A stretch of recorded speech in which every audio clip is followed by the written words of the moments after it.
الله أكبر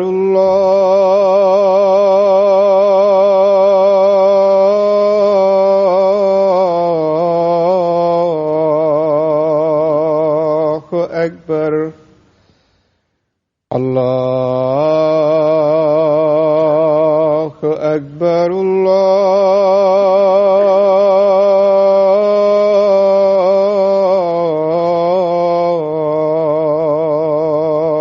أكبر. أشهد أن لا إله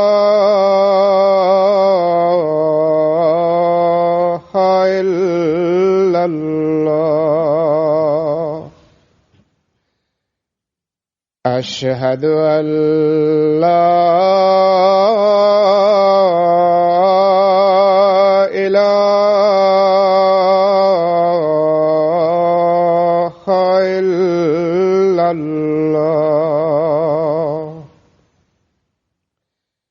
أشهد أن محمدًا رسول الله.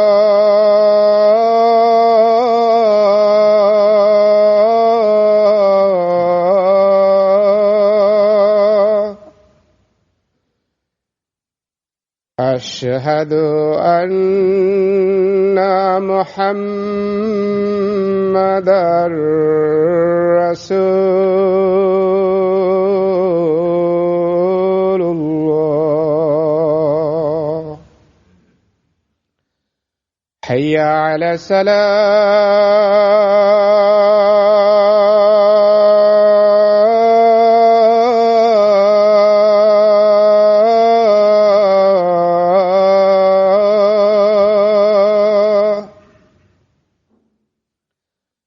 حي على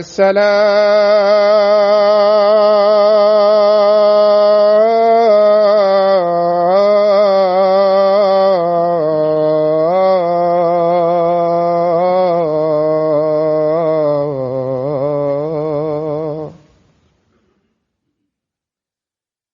حي على الفلاح.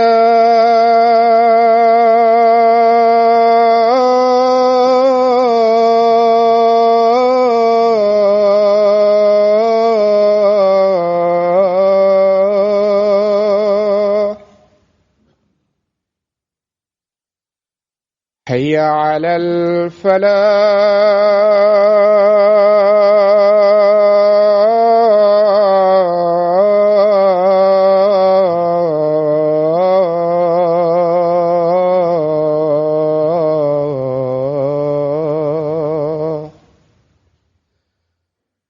الله أكبر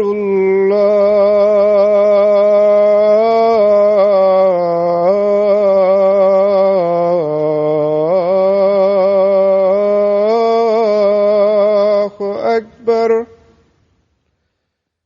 لا إله إلا الله.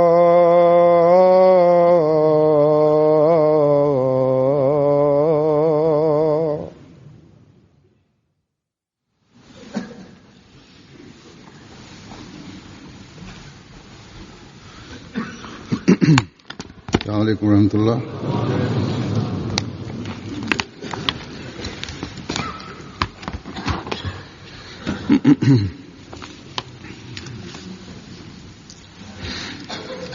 أشهد أن لا إله إلا الله وحده لا شريك له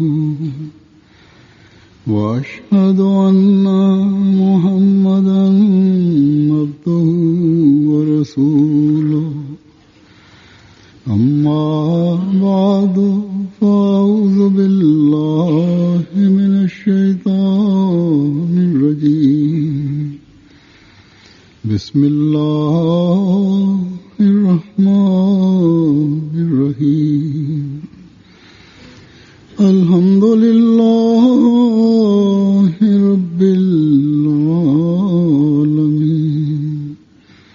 الرحمن الرحيم مالك يوم الدين إياك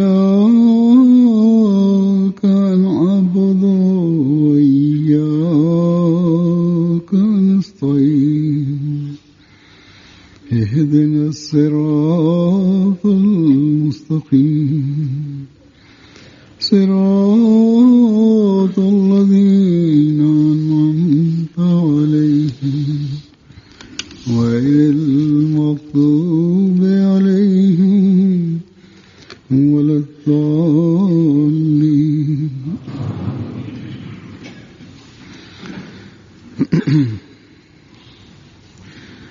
कुछ दिन हुए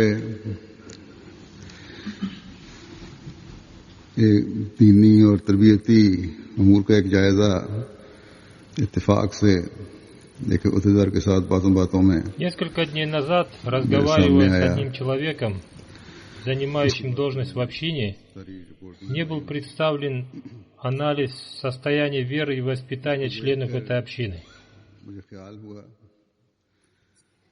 После этого я, говорит Хузур, получил от него отчет в письменной форме. Увидев этот отчет, у меня возникла мысль, что в нем есть такие вещи, о которых я должен рассказать, потому что некоторые члены общины нуждаются в этом.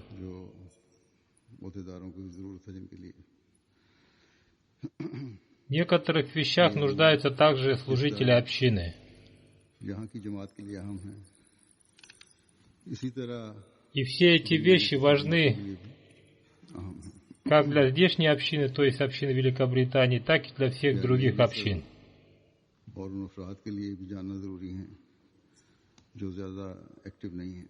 Новые поколения нуждаются в том, чтобы узнать об этом так же, как и те люди, которые не очень активны и не вовлечены в дела общины.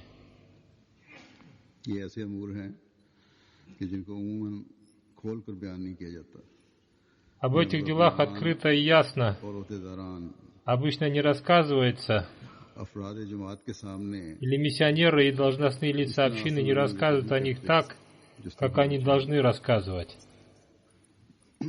И по этой причине в умах некоторых людей возникают вопросы, но они не задают их. И особенно молодые люди. Они не задают их потому, что их родителям, родственникам и в общине эти вопросы не понравятся. Или у них по этой причине возникнут какие-то трудности. Однако должно быть так, чтобы, задавая вопросы миссионерам или служителям общины, имеющим знания или должностным лицам тех организаций общины, в которые они входят, молодые люди в молодежной организации, женщины в женской организации получили на них ответы.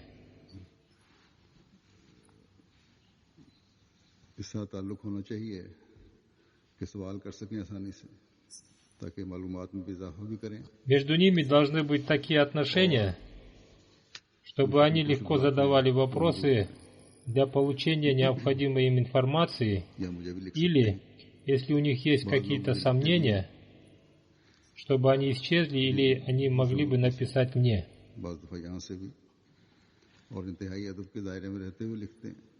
Некоторые люди из других стран пишут мне и задают эти вопросы. Иногда некоторые люди, соблюдая почтительные отношения, пишут мне об этом, и они получают ответы на свои вопросы.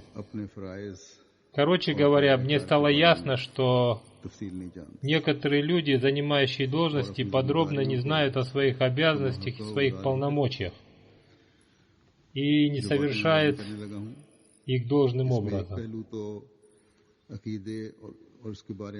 Первые вещи, о которых я сейчас расскажу, относятся к нашему вероучению и знанию о нем.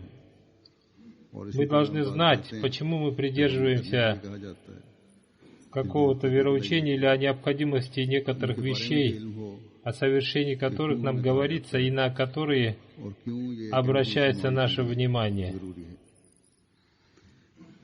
Мы должны знать, почему нам о них говорится и почему эти вещи важны для мусульманина Ахмади. К этим вещам относятся и финансовые пожертвования, о которых люди хотят узнать подробно. Во-вторых, в связи с этим, какие есть обязанности у занимающих должности людей и как они должны их выполнять и какого уровня у них есть полномочия. Говоря коротко, я, говорит Хузур, вкратце обращу ваше внимание к этим двум вещам.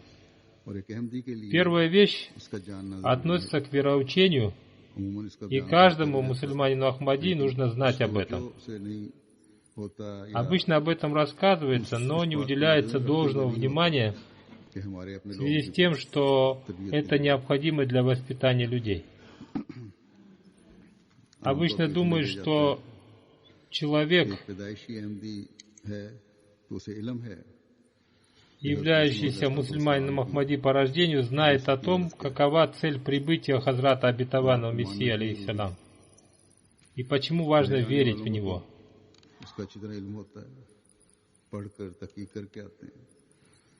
Новообращенные люди хорошо знают об этом, потому что они приходят в общину, внимательно изучая ее и читая ее литературу. Но, как я уже сказал, говорит Хузур, некоторые из них бывают не очень активны. Они не участвуют в ежегодных общих собраниях общины и не посещают собрания организации общины. В каждой стране есть такие люди, хотя их и немного, но мы должны уделить им должное внимание и проявить заботу о них. Для этого молодежные организации, женские организации общины должны создавать свои программы и работать по ним. И также система общины, вместо того, чтобы выгонять таких людей из общины и говорить им, что их невозможно исправить, должна стараться приблизить их к общине, за исключением тех людей, которые открыто говорят, что они не имеют никакого отношения к общине.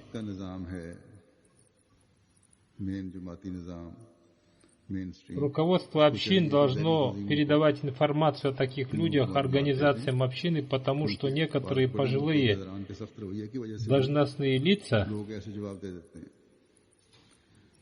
по причине своей жесткости мне так и говорят, то есть, что этих людей исправить невозможно. Благодаря организациям общины, людям того же возраста или тем, кто хорошо понимает поведение другого человека, можно обратить их внимание к исправлению. И там, где был использован этот способ, там, по милости Всевышнего Аллаха, был достигнут успех. В некоторых общинах секретари по воспитанию, понимая психологию такого рода людей, составили программы по их воспитанию, которые очень хорошо повлияли на них, и от них получен положительный отклик. Словом, мы должны стараться по возможности спасти каждого мусульманина Ахмади от порчи. И это является обязанностью каждого должностного лица и каждого миссионера на каждом уровне организации и всей системы общины. После этих базовых вещей, первое, о чем я хочу рассказать, говорит Хузур, и что должен знать каждый мусульманин Ахмади, является то, какова была цель прибытия Хазрата обетованного Мессии, алейхиссалам. И каждый мусульманин Ахмади должен знать об этом, о том, почему важно верить в него. Я подумал, что лучше всего об этом рассказать словами самого Хазрата обетованного Мессии, алейхиссалам. Хазрат обетованный Мессия, алейхиссалам, изрекает: Я ниспослан для того, чтобы восстановить утраченное величие святого пророка, саллаллаху алейхи вассалям, и показать миру истинность священного Корана. И все это совершается, но этого не могут видеть те, глаза которых закрыты. Однако этот процесс освещен подобно солнцу, и свидетелями знамений этого является настолько много людей, что если собрать их всех вместе в одном месте, то их будет настолько много, сколько нет войска ни одного правителя на земле. Далее он изрекает: видов подтверждения истинности этой общины существует настолько много, что рассказать обо всех них нелегко, поскольку ислам сильно опозорен. Поэтому Всевышний Аллах в противовес этому позору явил величие этой общины.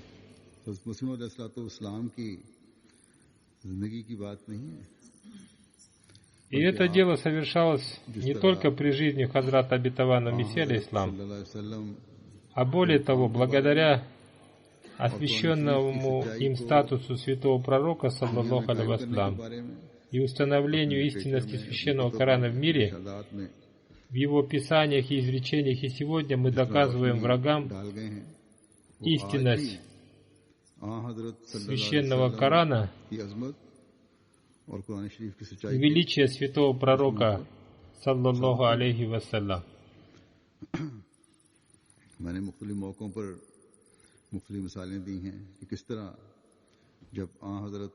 Я, говорит Хузур, уже приводил в различных случаях примеры из жизни святого пророка, саллаллаху алейхи вассалям. И когда перед другими людьми рассказывается о различных сторонах жизни святого пророка, саллаллаху алейхи вассалям, это заставляет их сказать то, что если это его истинное жизнеописание и учение, то мы были неправы. Некоторое время назад в одном из своих выступлений в качестве примера я привел одного противника ислама из Канады, который опубликовал карикатуры в датских газетах. Во время моего визита в Канаду, когда он услышал меня и узнал о красивом учении ислама, он был вынужден написать в своей газете, что, услышав слова имама Ахмадийской общины, он узнал истину, и он признался в своей ошибке. В прошлой проповеди я также сказал о том, что в США один очень известный политик выступил на радио с критикой в адрес того, какое значение придается пятнице в исламе. Количество слушателей этой программы составляет многие тысячи людей. В ответ на это один наш ахмадийский юноша написал статью о важности пятничного дня в соответствии со священным Кораном. Он также разместил ее на веб-сайте, и затем он написал этому человеку, который является большим политиком и известным человеком, следующее: вы сказали неправду, поэтому дайте нам время тоже выступить на радио. И он дал ему время, и это было благородным актом с его стороны. И по милости Всевышнего Аллаха наш ахмадийский юноша рассказал на радио о почитании пятничного дня согласно священному Корану. После этого этот политик признал свою ошибку и сказал, что это была его ошибкой. И эту передачу тоже слышали тысячи людей. И все признают, что благодаря ахмадийской мусульманской общине они узнают об истинном учении ислама. Поэтому все, что рассказал нам Хазрат обетованный Мессия алейхиссалам, он рассказал потому, что он был ниспослан Всевышним Аллахом с той целью, чтобы осветить статус святого пророка, саллаллаху алейхи вассалям, в мире и рассказать об истинном учении священного Корана.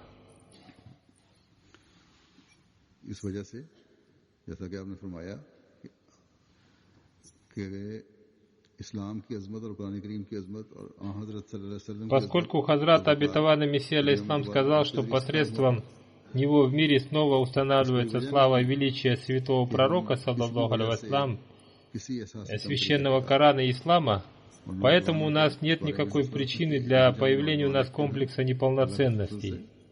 Юноши должны обладать смелостью, и где бы ни были наши юноши, там, по милости Всевышнего Аллаха, они заставляют умолкнуть противников ислама. Каждый из нас должен знать о том, почему важно уверовать в Хазрата обетованного Мессии алейхиссалам.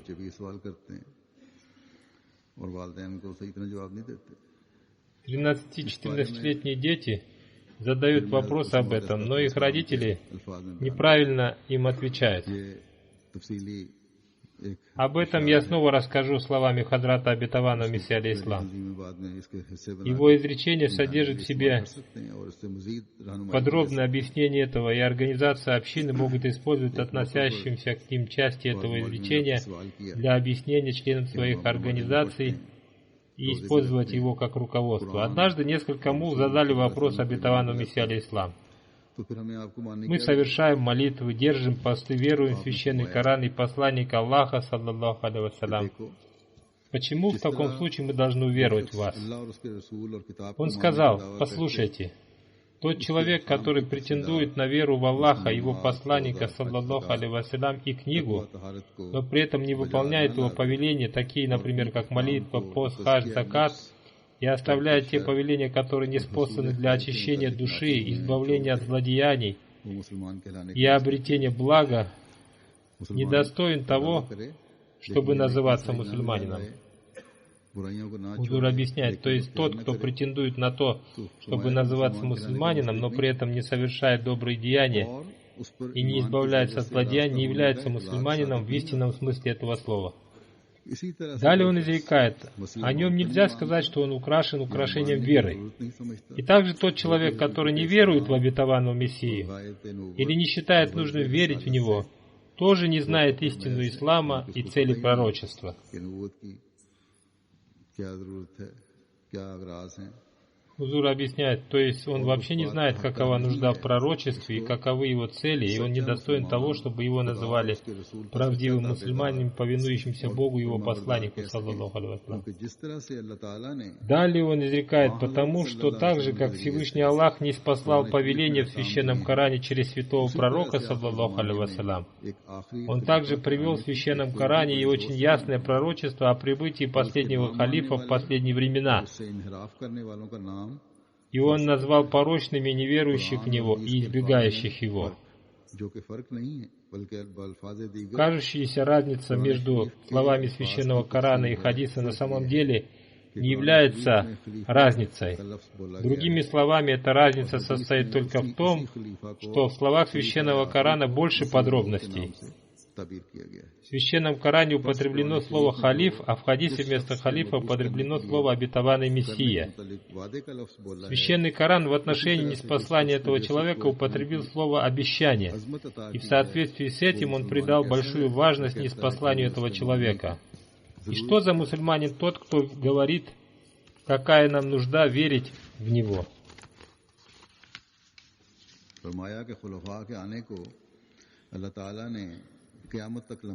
Далее он сказал: Всевышний Аллах продлил прибытие халифов до судного дня. Честью и особенностью ислама является то, что каждое столетие для его поддержки и обновления приходили и будут приходить муджадиды, обновители. Посмотрите на то сходство святого пророка, саллаллаху алейхи вассалям, с Хазратом Мусу алейхиссалам, которое сделал Всевышний Аллах. Относительно слова «буджадид» люди обычно совершают ошибку. Они не знают того, что если они будут приходить, то кем они будут. Халифы и будут муджадидами. Об этом я уже подробно рассказал в одной из проповедей. Если вы хотите подробно узнать об этом, то можете взять запись этой проповеди. Хазрат обетованный Мессия, алейхиссалам, очень ясно рассказал об этом, и эта тема уже освещена в литературах общины. Далее он изрекает: посмотрите, какое сходство сделал Всевышний Аллах между святым пророком, саллаллаху алейхи вассалям, и Хазратом Мусу, алейхиссалам. И как доказывается это сходство в слове «кама», как? Хазрат Иса, алейхиссалам, был последним халифом в шариате Хазрата Мусы, алейхиссалам. Как он сам говорит об этом: «Я являюсь последним кирпичом». Также и в шариате шариате Мухаммада, саллаллаху алейхи вассалям, халифы всегда приходили и будут приходить до судного дня для служения исламу и его обновления. И также, согласно сходству и согласно предназначенному служению, последний халиф был назван обетованным Мессией. И о нем не просто упомянуто, напротив, очень подробное описание знамений его прибытия приводится во всех небесных книгах. Приведены знамения его прибытия в Ветхом и Новом Завете, в хадисах и в Священном Коране. И все народы, и иудеи, и христиане, и мусульмане единогласно относительно его прибытия и ждут его прихода. И если это будет, и что это будет за ислам, если отказаться от его прибытия? И затем он является таким человеком, ради которого Всевышний Аллах явил небесные знамения в его поддержку и показал чудеса на земле. Подтверждение его истинности появилась чума. И согласно пророчеству, в назначенное время произошли затмения Луны и Солнца.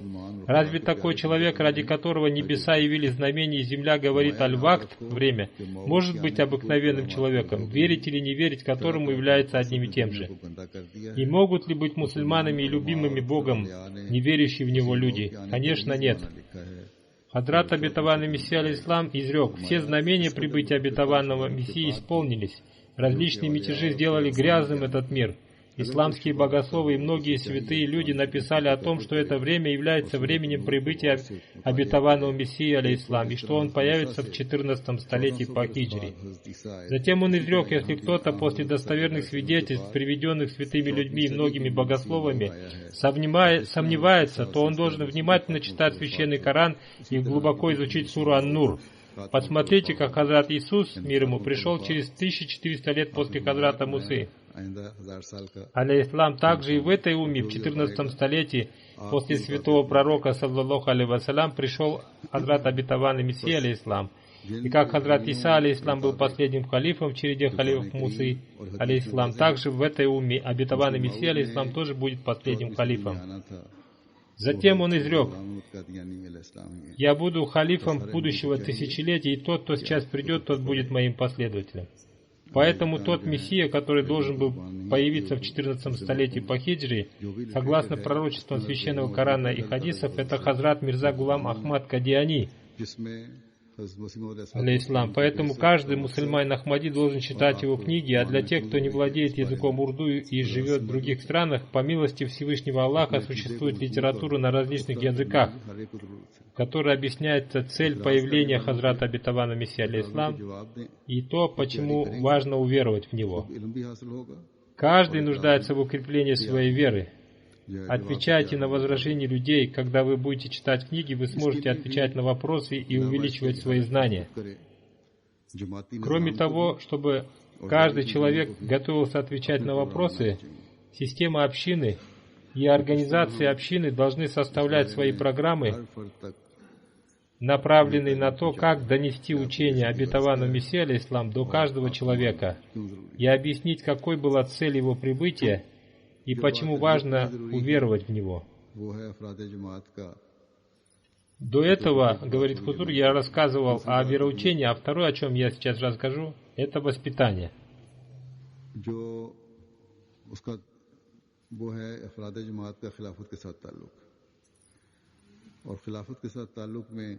Установление связи членов общины с халифатом очень важно.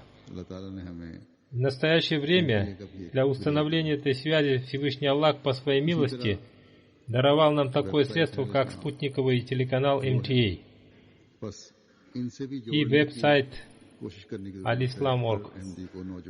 Поэтому каждому мусульманину Ахмади, каждому молодому члену общины, и каждому мужчине, и каждой женщине нужно стараться получить пользу от этих средств. Система общины и все организации общины должны стараться, чтобы члены общины получили пользу от этих средств. Есть большое количество преданных и искренних людей, которые стараются посещать мечети и слушать проповеди. Члены общин в разных странах постоянно слушают мои пятничные проповеди посредством спутникового канала МТА. И есть даже такие люди, которые пишут мне, что они слушают их по 2-3 раза. Но при этом есть некоторое количество людей, которые их не слушают. И здесь, в Великобритании, тоже есть такие люди, которые не слушают проповеди и не смотрят другие программы МТА и не посещают мероприятия общины. В одной общине несколько людей совершили поступки, противоречащие учению общины. И по этой причине их вынуждены были подвергнуть некоторым наказаниям. Когда было проведено расследование, стало известно, что большинство их не слушали мои проповеди или не участвовали активно в программах общины. Но поскольку в их крови есть связь с общиной, то есть они мусульманами Ахмади были, то есть они являются мусульманами Ахмади по рождению, то после того, как они были подвержены небольшому наказанию, они стали сильно беспокоиться и стали с большой болью писать мне письма с просьбами о прощении. И некоторые из них при встрече плакали. Если бы они были только мирскими людьми, то у них не возникло бы такое состояние. Так что бывают такие люди, которые из-за увлеченности мирскими делами становятся беззаботными.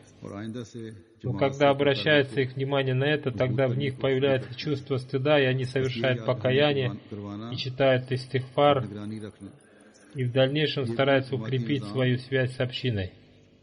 Поэтому напоминание и наблюдение за состоянием членов общины является обязанностью системы общин, секретарей общины, миссионеров и организаций общин.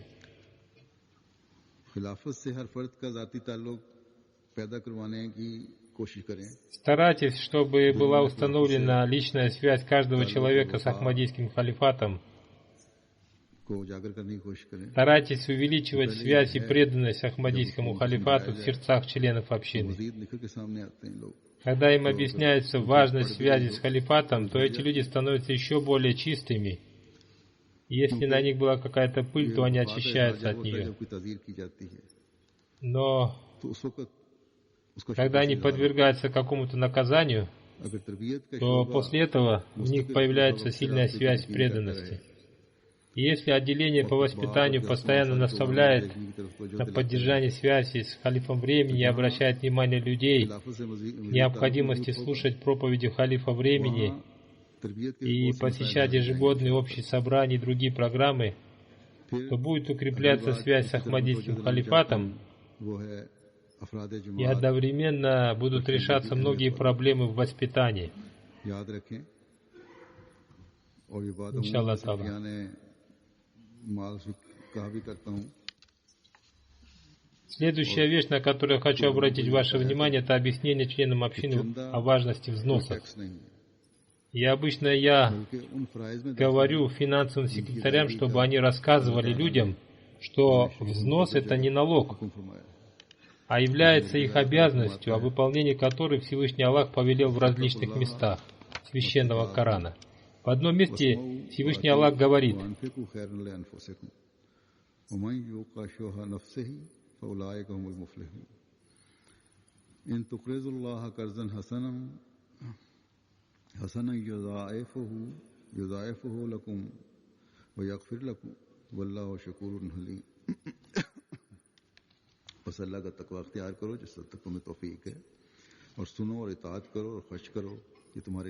бойтесь же Аллаха, насколько можете, и слушайтесь, и повинуйтесь, и расходуйте.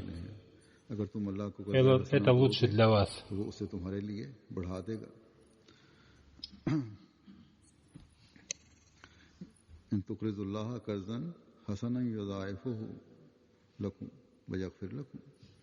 वो उसे तुम्हारे लिए बढ़ा देगा और तुम्हें बख्श देगा और अल्लाह बहुत कदरशनास और बुर्दबार।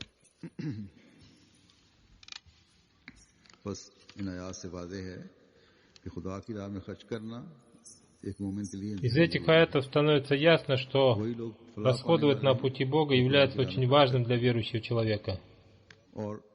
Преуспевающими являются те, кто расходует на пути Аллаха.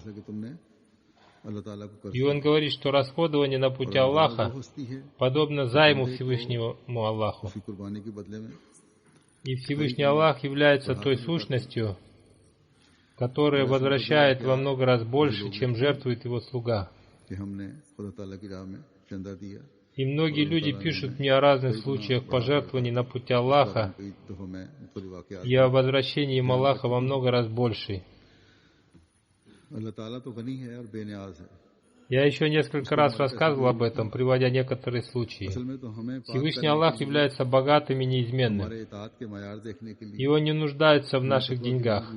तलाश करता देखने На самом деле Всевышний Аллах приказал расходовать на Его пути для того, чтобы очистить нас खुदा ताला ने फरमाया и увидеть уровень нашего повиновения, и посмотреть, как мы ищем пути богобоязненности, посмотреть на уровень наших притязаний, совершения финансовых пожертвований. खाने के लिए खर्च करो। Всевышний Аллах говорит: हर अहमदी को इस रूह को расходуйте для распространения его веры. हम चंदा क्यों देते Поэтому каждый мусульманин Ахмади нуждается в понимании духа пожертвований. हैं? को खुश करने के लिए या Если вы платите взносы с той целью, чтобы порадовать секретаря по финансам или президента общины, или для того, чтобы они от вас просто отстали, то такие взносы не приносят никакой пользы. तो इसका भी И в этом случае их лучше не платить. Если вы совершаете пожертвования только на показ खुदा ताला की रजा и с той целью, чтобы опередить кого-то, то это тоже не приносит никакой пользы. हो सकती है। Короче говоря, любая причина уплаты взносов, кроме обретения благоволения Всевышнего Аллаха, приводит к тому, что они не будут приняты Всевышним Аллахом. ना कि किसी शख्स का अल्लाह Пусть платящие взносы думают о том, что возможность платить взносы является дарованной им Всевышним Аллахом милостью, वाले को а не так, чтобы какой-то человек думал, что он оказывает милость Всевышнему Аллаху или общине Всевышнего Аллаха, платя взносы. बनने की कोशिश Поэтому каждый платящий взносы должен думать так, что, платя взносы, он старается стать наследником милости Всевышнего Аллаха. Для Божьих общин финансовые пожертвования очень важны. तमाम जमातों को ये कहा है कि नौबाई Поэтому, говорит Хузур, я сказал всем общинам о том, чтобы они старались все больше и больше новообращенных членов общины и детей पैसा देकर कुछ включать программы Вакфи Джадид и Тарика Джадид, даже если они будут платить взносы в 1 копейку. Это нужно для того, чтобы они привыкли к этому и стали получающими बारे में एक जगह милости Всевышнего Аллаха. कि दुनिया में О важности взносов Хазрат Обетованный Мессия алейхиссалам в одном месте говорит: в мире человек очень любит богатство, поэтому в книге толкования снов написано, कोई शख्स देखे कि उसने что если во сне у человека извлекли печень माल है и отдали ее кому-то, то это означает обретение им богатства. और ईमान के हसूल के लिए По этой причине для обретения истинной богобоязненности и веры Всевышний Аллах изрек: हकीकी नेकी को हरगिज ना पाओगे जब तक कि तुम अजीज तरीन चीज खर्च ना करोगे। никогда не достигнете вы праведности, пока не будете расходовать из того, что вы любите. माल के खर्च करने की जरूरत बतलाता है। Потому что большая часть отношений и проявлений сострадания к созданиям Аллаха говорит о необходимости совершать пожертвования. Сочувствие к соотечественникам и творениям Бога — это одно и то же. और रासिख नहीं होता। И оно является второй частью веры, без которой вера не будет полной и не укрепляется.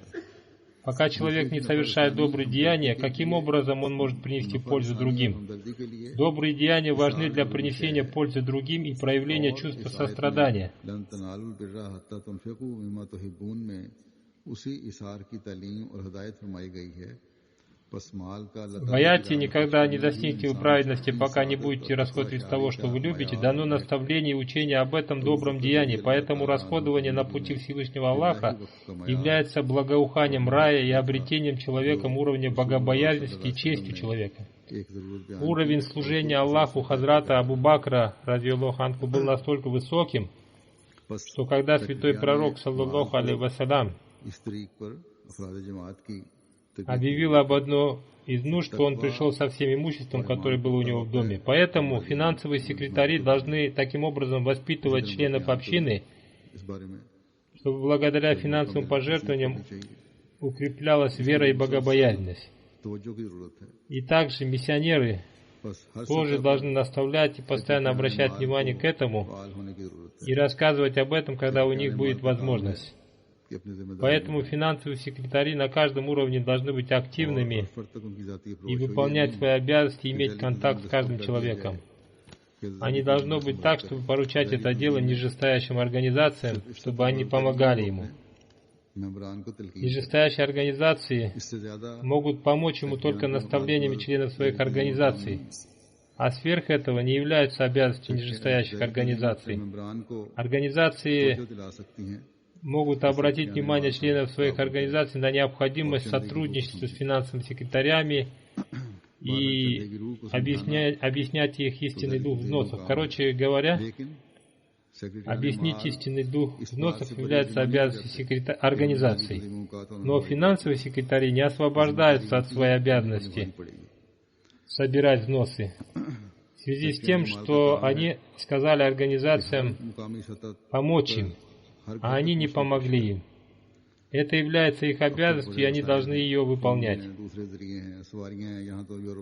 Финансовые секретари должны стараться дойти до каждого дома членов местной общины.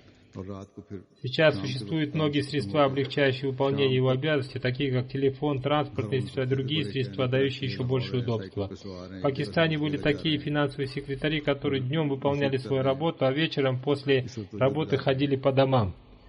В больших городах, таких как Лахор и Карачи, они ездили на велосипедах из одного места в другое и обращали внимание людей к необходимости платить взносы.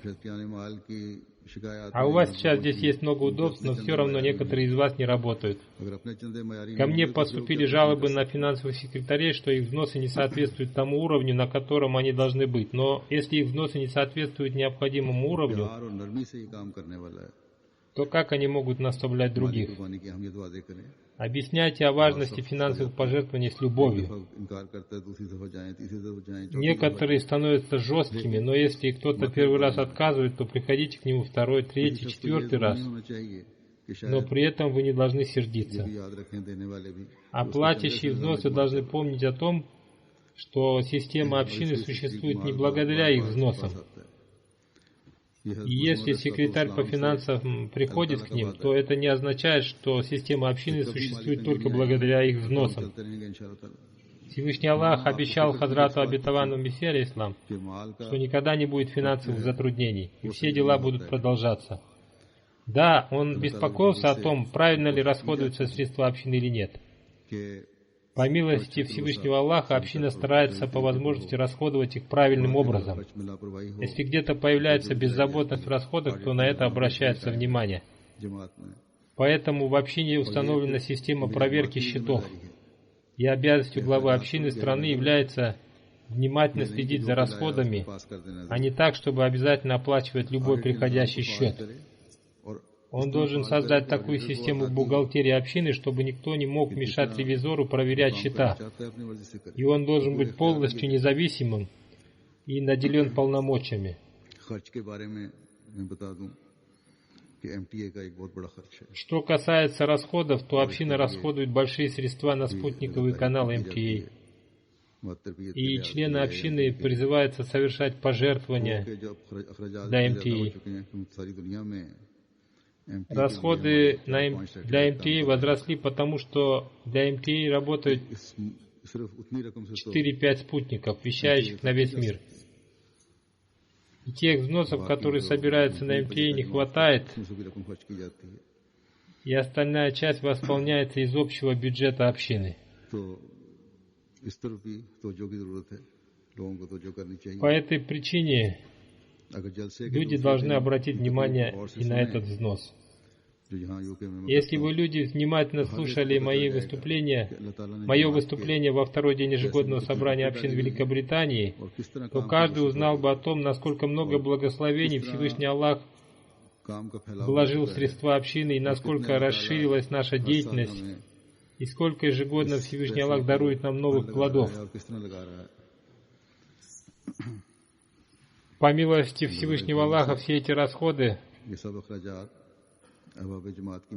совершаются из финансовых пожертвований. Кроме этого, сегодня я хочу обратить ваше внимание к некоторым организационным вопросам.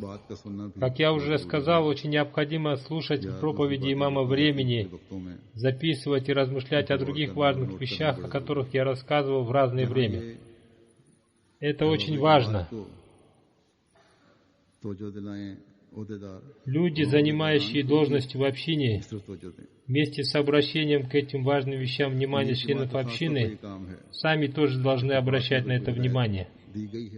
И особенно обязанностью главы общины является то, что если в проповеди дается какое-то наставление или рассказывается о какой-то стороне воспитания, то он должен сразу записать это и передать главам местных общин, и затем постоянно наблюдать за тем, до какой степени они им следуют. В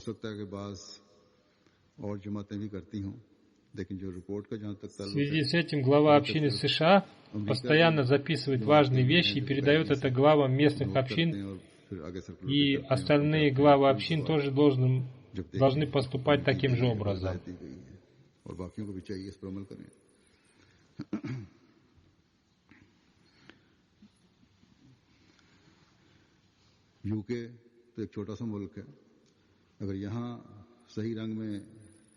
Великобритания небольшая страна, и если здесь работать правильным образом,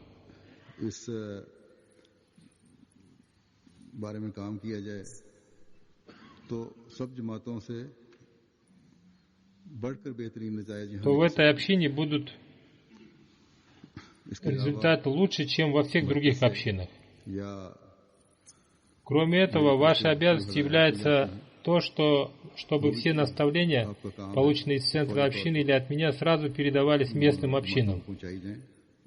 И потом следить за тем, как они работают, получая от них отчеты.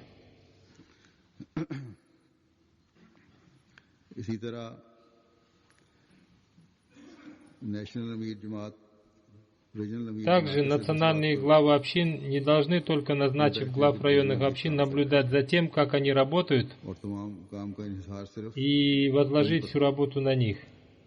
Этого не должно быть. Это неправильный способ работы. Насколько я видел, такой метод работы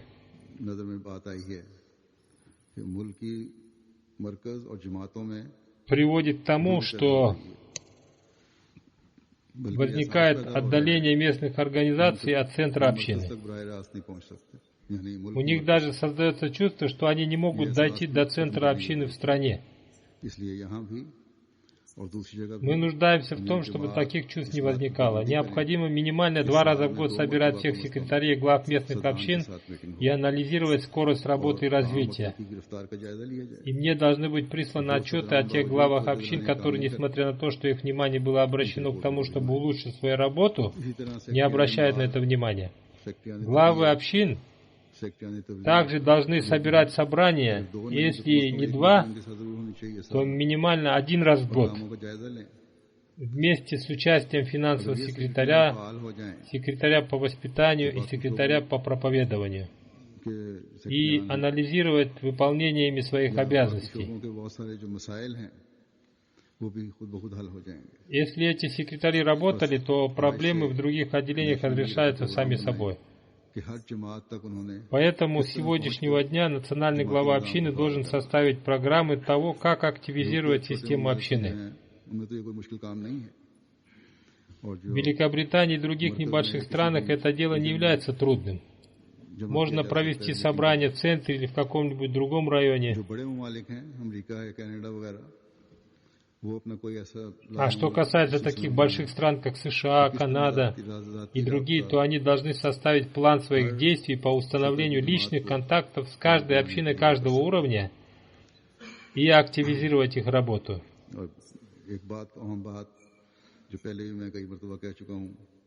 Я хочу напомнить, говорит Хузур, еще об одной вещи, о которой я уже несколько раз говорил. Относитесь к членам общин с любовью и мягкостью. Те вещи, о которых я рассказывал во время работы Совета общин Великобритании, во время короткого выступления должны дойти до каждого служителя общины, и Табшир должен организовать это. В связи с организационными вопросами я хочу сказать еще об одной вещи. Должностные лица должны читать правила, касающиеся их отделов. Каждый отдел должен знать о своих обязанностях и своих полномочиях. Я хочу дать еще одно наставление национальным главам общин во всех странах. Пусть они напишут центру общины о тех полномочиях и делах, которые они поручили районным главам. По-моему, говорит Хузур, это правило нигде не выполняется, потому что я никогда не получал писем о том, что мы назначили такого-то и такого-то районного главу общины и вручили ему такие-то, такие-то полномочия. В правиле за номером 177 об этом написано очень ясно, и сейчас необходимо обратить внимание к этому правилу. Главам национальных общин необходимо читать свод правил, и особенно правила 215 по 220. Помнить их и действовать в соответствии с ними.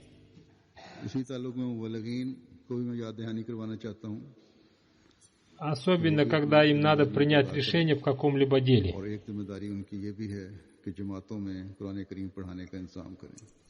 В связи с этим я хочу напомнить миссионерам о том, что они тоже должны выполнять свои обязанности. И одной из их обязанностей является то, что они должны организовать процесс обучения чтению священного Корана в своих общинах.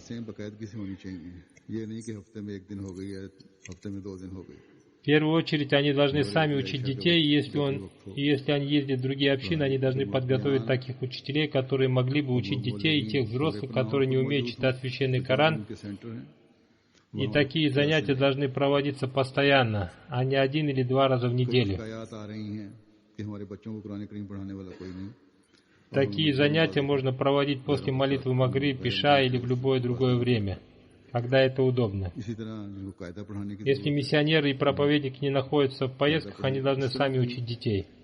Поступают жалобы о том, что люди не могут никого найти, кто бы мог научить детей священному Корану, и они были вынуждены отдавать своих детей на учебу неахмадитским учителям. Обучение священному Корану начинайте по книге обучения чтению священного Корана. Таким образом, вы сможете соединить детей с мечетью и центром общины. И с точки зрения воспитания такие уроки очень полезны. Польза от обучения чтению священного Корана очевидна и ясна для всех. Миссионерам важно вспомнить о том, что обычно через 3-4 года их меняют. Но если их надо заменить раньше, то это делается, но в пределах этой страны.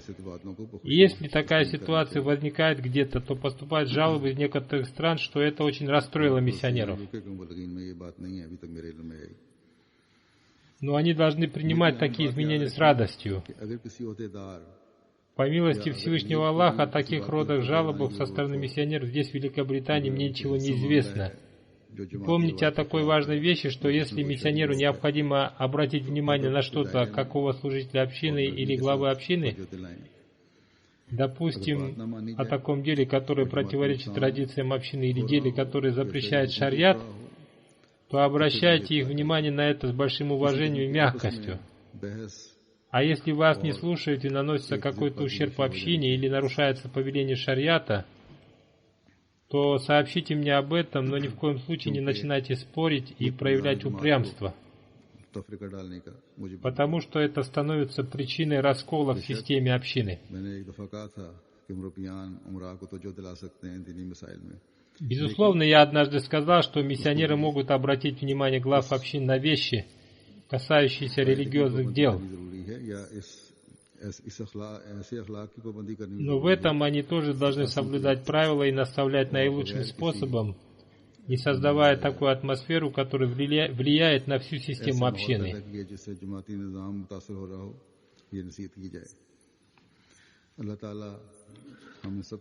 Пусть Всевышний Аллах дарует нам возможность стать истинными мусульманами Ахмади и выполнять свои обязанности наилучшим образом. После пятничной молитвы, говорит Хузур, я возглавлю молитву Джаназа Гайб за упокойную молитву в отсутствие тела покойной по уважаемой Тании Хан, которая была супругой уважаемого Асифа Хана, секретаря отдела по иностранным делам общины Канады. 6 августа 2013 года в возрасте 38 лет она покинула этот мир. Инна лилляхи ва инна иляйхи раджиун. Она была родом из Ливана и получила канадское гражданство. Она приняла ахмадийский ислам в 1998 году. Она была очень активно призывающей к Аллаху женщиной. У нее было большое желание проповедовать. Кроме должности секретаря по воспитанию женской организации общины Канады, она имела честь служить общине на местном и общенациональном уровне. Она постоянно работала на МТА Канады. Она всегда была готова передать весь ахмадийского ислама средствам массовой информации. С этой целью она проехала всю Канаду и посещала также США. Она представляла свою позицию в очень красивой форме, и это производило впечатление на людей. По профессии она была учительницей, и недавно она была назначена заместителем директора школы. Она всегда старалась создавать среди школьников и уважительные отношения друг к другу. Она награждена несколькими наградами за свою преподавательскую деятельность. Она имела прочную связь, любовь и преданность к ахмадийскому халифату, и на каждый призыв она отвечала «лаббайк». Она соблюдала парду и была полностью поглощена чувством служения творениям Аллаха. Она завещала пожертвовать ее органы после ее смерти. Она была очень сострадательной к бедным, была образцовой женой, образцовой матерью, и с каждым родственником она поддерживала очень красивые отношения. Она вышла замуж за пакистанца и очень быстро приняла традиции семьи мужа. Она была женщиной, защищающей исламские ценности, была очень искренней женщиной. По милости Всевышнего Аллаха, она была мусия. У нее осталось 3 дочери, и все они приняты в систему Вакфинал. У нее был большой круг знакомств.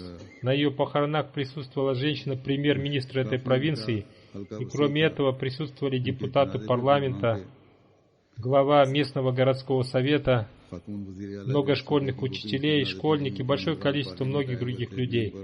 Она была очень известна и любимой многими.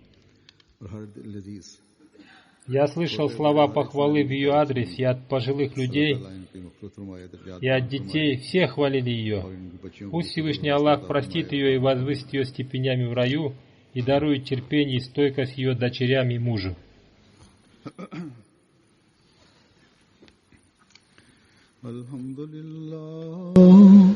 Alhamdulillah, nahmaduhu wa nasta'inuhu wa nastaghfiruhu wa nu'minu bihi wa natawakkalu alayhi wa na'udhu billahi min shururi anfusina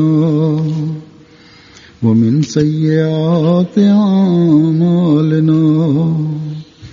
من يهده الله فلا مضل له ومن يضلل فلا هادي له ونشهد أن لا إله إلا الله ونشهد أن محمدا عبده ورسوله عباد الله رحمكم الله إن الله يأمر بالعدل والإحسان وإيتاء ذي القربى وينهى عن الفحشاء والمنكر والبغي يعظكم لعلكم تذكرون اذكروا الله يذكركم وادعوه يستجب لكم ولذكر الله أكبر